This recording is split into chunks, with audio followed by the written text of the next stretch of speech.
Welcome to the Circle of Grace One. I'm your host, Chief Principal Teacher and Founder Bishop Francis E. Revels-Bey, and today is the 28th of February 2012. I'm here doing some work for my Circle of Grace One as well as the Circle of Divine Grace and Remembrance. The Circle of Grace One is a spiritual and metaphysical ministry founded on July the 2nd, 1999 AD, under the aegis and anointing of the Angel of Grace through divine providence. And of course, the Circle of Divine Grace and Remembrance is its spiritual and metaphysical institute, which began February 7th, 2009. And so it is already a little over 3 years old. But I'm here today, out here in Albuquerque, New Mexico, and I'm looking to present this right now, something that is basically an excerpt from my most recent issues of Two Bears, which is now ready for March the 1st. It's actually volume 2, number 4, from March 1st, 2004. And so what I would like to do is bring forth some information from that and share that with all of you here today. And this is something that I think that is highly important. And what I want to do is to let you know that the beauty of this information is here for all of us to see and to enjoy. And this is an opportunity to just let people know that I have other things out there going on in this wonderful season of spiritual unfolding and enlightenment. Now, what's important is that as we move forward, we are to allow a bit of ourselves to be able to begin to open to change. And change is something that is happening deep within our being right now. And as we begin to climb this ladder of change, this is a stepping stone into a new mind of joyfulness. So what you want to do is let this spirit of joyfulness overflow into every part of your being. And this is an opportunity where it's no longer a chore to be happy. You won't find yourself overwhelmed with old data of the third dimensional thinking process, which really is all based on fear. And you know, fear is like Jose Silva once said in his teachings, is false expectations appearing real. And so when we think something is going to happen, that doesn't mean it's going to happen. But if you can feel it, that's a different thing. And so you want to give yourself permission to override all of the old fear, all of the old doubts, and begin to introduce yourself to new beginnings. And 2012 is all about new beginnings. This is a state of absolute awareness and remembrance. And so it's a time to begin to live this from within the core of your being, of beingness, of being God in you and Goddess in you right now. And so as we begin to harmonize ourselves with Mother Earth, because Mother Earth is an organic, living thing, and the entire universe is that. The entire universe is made up of all of these constellations that are constantly giving birth, all of these novas that are constantly giving birth. And so creation is something that is happening in the moment. It's not something that happened a long time ago. It's not something that we can expect to happen in the future. It is something that's happening right now.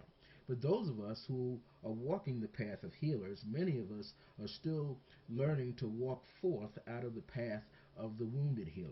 Now, the wounded healer is someone who has accumulated many scars and many wounds in their lives as being healers. I mean, we're in a human form. We chose to be in this human vessel to be able to crisscross all over the face of the earth. But we have to heal our inner scars and our inner wounds. And the way to do that, of course, is forgiveness. Now, everyone has been speaking of forgiveness for some time now. And this is something which is talking about self-forgiveness for the way you think, the way you act, the way you're being toward others. And if you can move forth in a loving way toward everyone, you will find that you move forward out of being wounded, and you move forward as being the healer of grace and divinity, or I should say grace through divinity. And you have a wider path to walk into in this current lifetime. Now, one of the things you want to keep in mind is that you always have to keep shining forth your bright light. Not every day is going to be a ballpark where you're going to hit a home run every day. But rest assured that if you continue to work upon yourself, you will begin to graduate and ascend step by step in your consciousness. Now, another thing you want to realize is not everybody ascends at the same time. Okay? Not everybody on the planet ascends at the same time.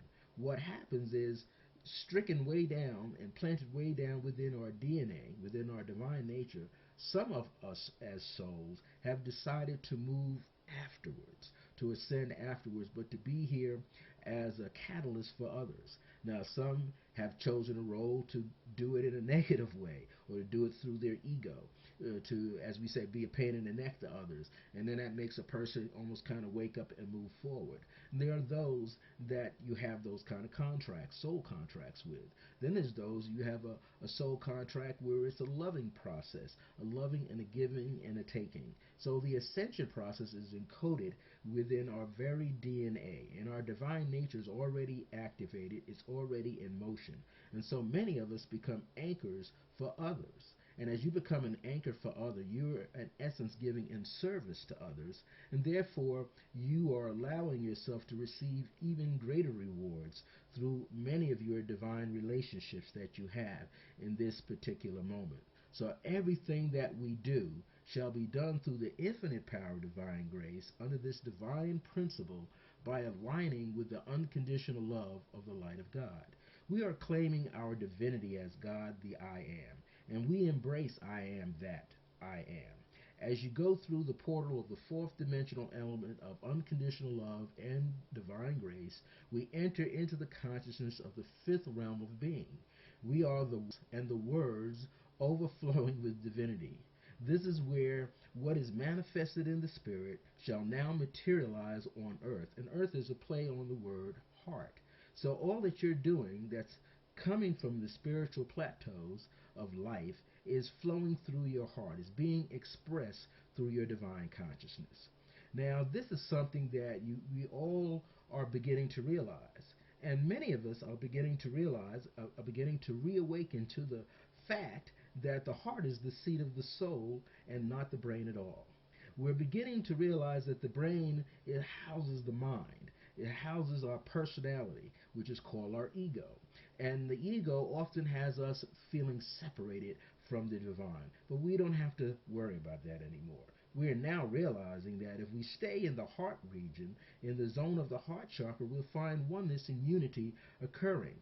And this is why many people are coming out, and I'm so happy to see many people speaking upon the element, the significance of December 21st, 2012. Everybody is getting to that point of reawakening that it has nothing to do with the end of the world concepts and teachings.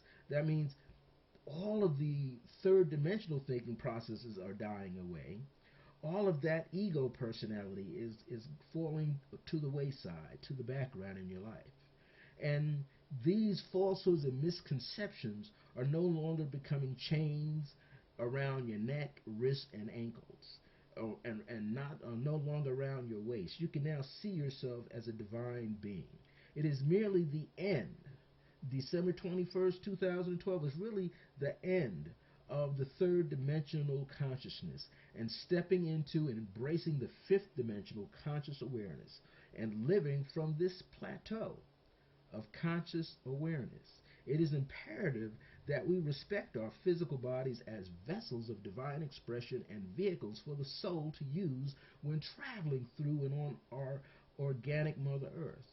So we can no longer care for one without taking care of the other. We must harmonize our physical bodies with the auric field that we have and with the auric field of Mother Earth. And we shall begin to sense and live in attunement and alignment to the universe. We will not be out of step anymore. We'll now be in step, as in being in synchronicity to all that is truly one. We shall see ourselves as infinite expressions of God as I am. This is the moment to create and live our lives joyfully in celebration that we are I am and are free to live accordingly as I am that I am. Well, this is just a brief message from my current issue, Volume 2, number 4 for March the 1st, 2012 of Two Bears. If you'd like to figure out or receive a copy, they're prepaid, of course, just send me an email to iam.circleofgrace1@yahoo.com, And I'll tell you how to go about doing it, or you yourself can go to my website, Circle of Grace 1, that's Circle of Grace with the number 1 at the end, .net. And when you turn on to the home page, you go to the right-hand side. If you move to the right-hand side, what you will see is purple links there, and the top one says Home, and right underneath index the services. So if you click on Services, it'll take you to the Home Services page. And be sure to read everything that's there. There's about 6 different things that are going on that page, and you might have an interest in checking all of it out. But all you have to do is email me at iam.circleofgrace1@yahoo.com. Well, this is Bishop Francis E. Revels-Bey. Thank you very much for joining me. Until next time, remember that divine grace is a blessing as we are alive and well in the age of remembrance.